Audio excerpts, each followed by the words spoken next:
bertemu dengan Prof. Denny Indrayana. Mas Denny, selamat siang ya. Sekarang jam 4 kurang Menjelang asar gitu. sudah masuk asar, beda 3 jam dengan Jakarta. Selamat siang buat teman-teman sekalian. Apalagi kalau ketemu Denny pasti kita ngomong soal makanan. Pasti. Saya dengan Mas Denny cerita soal keluarga juga karena kami cukup akrab dulu waktu sebelum dari Jogja. Dan yang paling pasti adalah cerita soal kondisi negara. Iya. Kalau kita bicara tentang Indonesia sekarang yang sering jadi masalah salah satunya uji konstitusionalitas syarat umur capres cawapres. Oh ya, yang lagi ribut. Iya. Itu partai yang ngajuin PSI, Garuda. Ada orang perorangan ya? Ada beberapa kepala daerah ya. Dan gimana? Kalau hukum kelihatannya agak straightforward ya. Kalau saya kira ini ya, kita pasti, saya setuju, saya yakin Mas Denny juga setuju. Iya. Kita pasti dukung anak muda. Oh iya lah. Anak muda, sejarah Indonesia dibangun dengan anak muda, ya kan? Syahrir jadi Perdana Menteri usia 39, Iya. 40, saya kira sudah clear. Dukungan kita ke anak muda, bahwa anak muda mengambil public policy. Iya. Nah, cuma memang saya secara hukum tata negara ya, saya bicara soal paling tidak 2 hal. Satu, usia ini memang tidak punya keterkaitan sebenarnya dengan partisipasi pemilu, bayangan saya.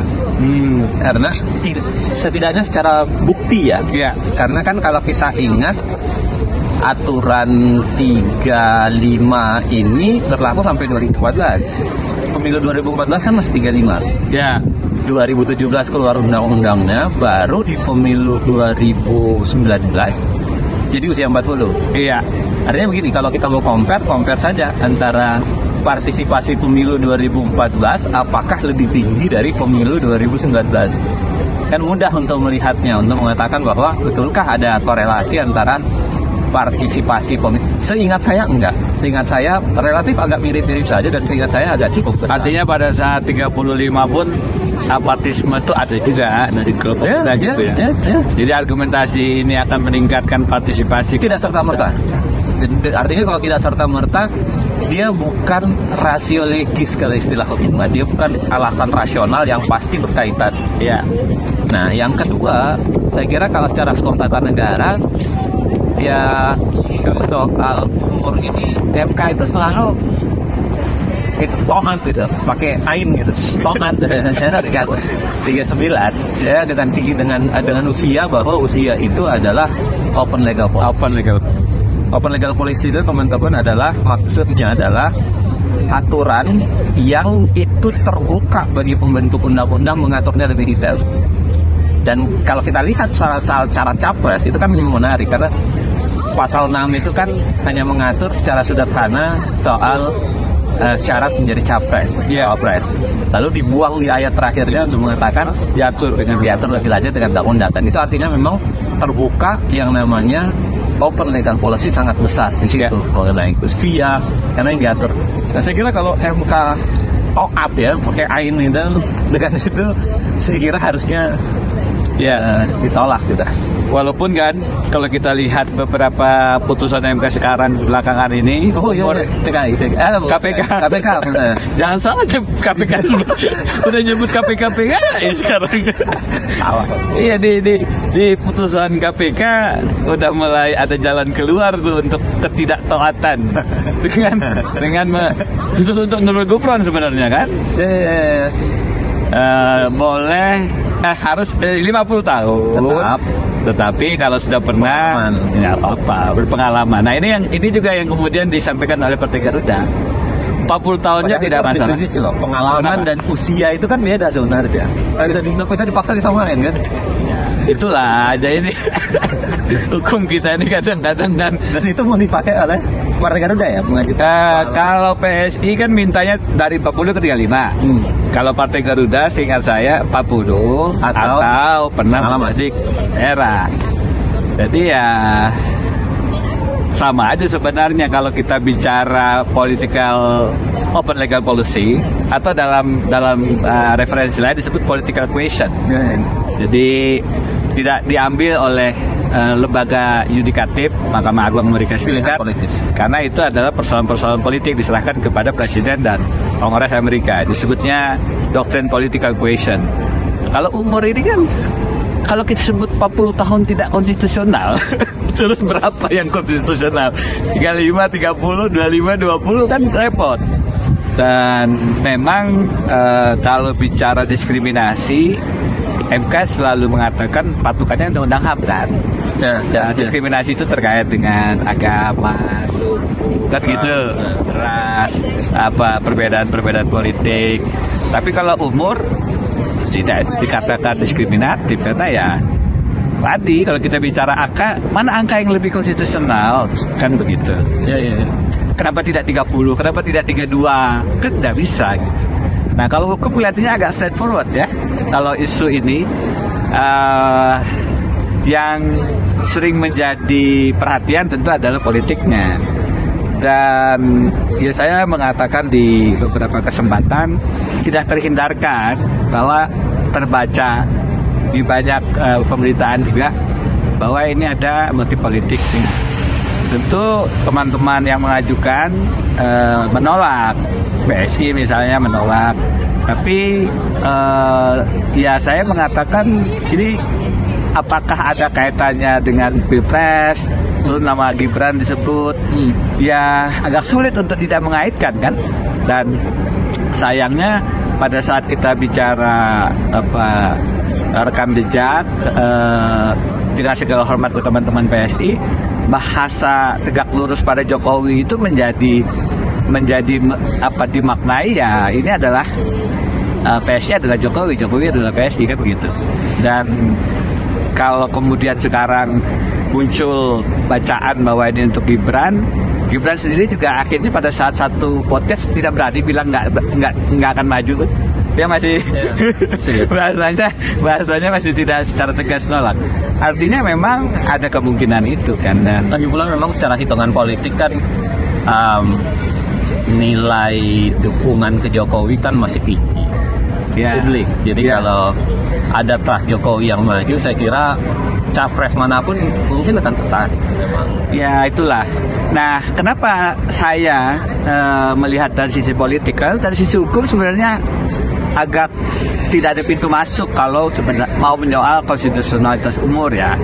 Tentu tanpa sekali lagi menolak perjuangan aspirasi teman-teman muda. Tapi saya bilang sama teman-teman lagi-lagi PSI, bukan apa-apa nih. Yang namanya muda itu bukan hanya umur, tapi muda itu dalam konteks semangat 1928, Rengas Dengklok, mahasiswa turun ke jalan di Orde Baru, di Orde Lama. Jadi semangat itu. Nah, pada saat itu di bawah kepada tegak lurus kepada istana, pada kekuasaan. Jadi nggak ada semangat muda di situ. Semangat muda itu kan kritis gitu. Nah, itu problem-problem semacam itu. Meskipun ya kalau dikatakan Uceng tadi, rekan Jenderal Arifin Mokhtar, ya secara strategi menjadi menarik, barangkali menarik keluarga Jokowi. Walaupun ya kalau secara politik berarti ini bergeser dari periode ketiga, 3 periode maksudnya Pak Jokowi. Ada kemudian isu Prabowo Jokowi. Sekarang paling nggak, kalaupun nggak Jokowi, Prabowo Gibran lah. Jadi bermetamorfosis kelihatannya. Kalau misalnya orang anggap itu adalah hal wajar karena misalnya Bush senior pindah ke Bush junior, itu menurut Mas Denny sebenarnya masih dalam koridor demokrasi atau enggak sih sebenarnya? Begini ya, kalau kita bicara dinasti sebagai hak politik, setiap orang asal dia memenuhi aturan hukum bisa saja dong dicalonkan jadi kepala daerah, jadi gubernur, bupati, presiden. Kalau kita bicara norma, aturan, hukum tanpa kemudian melihat konteks. Pada saat melihat konteks agak problematik karena dengan dengan segala hormat kepada penyelenggara lagi-lagi, saya agak memberi catatan misalnya ke Pilkada Solo, Pilkada Medan. Apakah betul-betul di situ ada demokrasi yang substansial?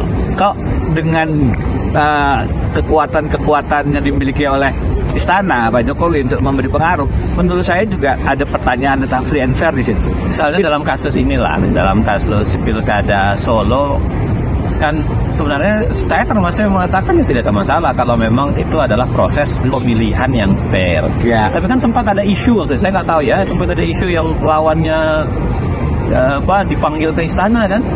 Ya. Itu sempat ditawarin apa? Saya dengar juga itu. Yang itu terlahir di media. Saya bahkan ingat saya pernah tampil di salah satu media TV untuk mengomentari kasus itu, karena itu dinaikkan oleh media TV bahwa tiba-tiba ada dipanggil lawannya dia dipanggil ke istana.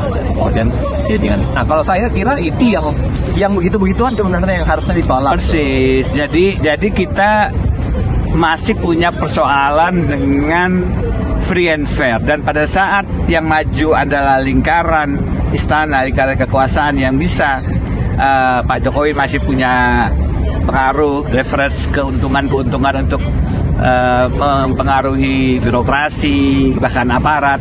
Itu yang menyebabkan kita melihat ini menjadi lahan pertandingan, kontestasinya jadi nggak imbang kalau ada keluarga presiden atau keluarga gubernur, bupati yang ikut. Pada dasarnya kekhawatiran semacam itu menurut saya terkonfirmasi kok di lapangan. Artinya begini, saya pribadi begini ya, kalau saya lihat dengan tingginya kadar isu politik, ini kan tinggi banget kadar isu politik dia. Ya. Ketinggian bahkan menurut saya, misalnya kenapa dari 35 naik ke 40, dulu bisa jadi karena politik. Tapi menurunkan dari 40 ke 35, masa kita biarkan juga dengan sentuhan politik juga. Saya bayangkan kalau saya jadi MK nih, misalnya, langkah yang terbaik adalah kalau memang dia tetap mau menyokong anak muda, semangat perwakilan, seharusnya menurut saya satu, dia bisa terima logika bahwa anak muda diwajibkan pemilih, kalau dia mau. Misalnya disamakan saja dengan pilkada, ya kan, disamakan saja dengan standar menjadi kepala daerah. Nah, yang kedua, tapi jangan dilakukan di tahun ya karena ketinggian kadar politiknya kan. Mungkin untuk tahun 2029 untuk menghindari konflik kepentingannya. Lagi pula kan MK juga sering diidentikan dengan punya korelasi tersendiri dengan kepentingan politik ya. Makanya paling wise menurut saya ketika MK membebaskan dirinya dari kepentingan politik yang berada dengan cara tetap punya kewenangan denda, punya kebutuhannya ya. Akhirnya nanti disilahkan dihitung oleh MK usia muda yang pas itu sebenarnya berapa gitu. Ya, karena 35 menurut saya tadi masih ada yang anak-anak muda usia 30 udah bagus gitu ya. Tapi tinggal ikut habis itu perlakukan pemilu berikutnya menurut saya menarik boleh kan. Itu salah satu opsi. Tapi lagi-lagi kenapa saya selama ini dari Melbourne bersuara agak kencang, karena kekhawatiran dan kegusaran pada saat hukum ini dijadikan semacam alat strategi pemenangan aja. Nanti kita bicarakan khusus itu ya. Oke ya. Saya nanti akan wawancara khusus.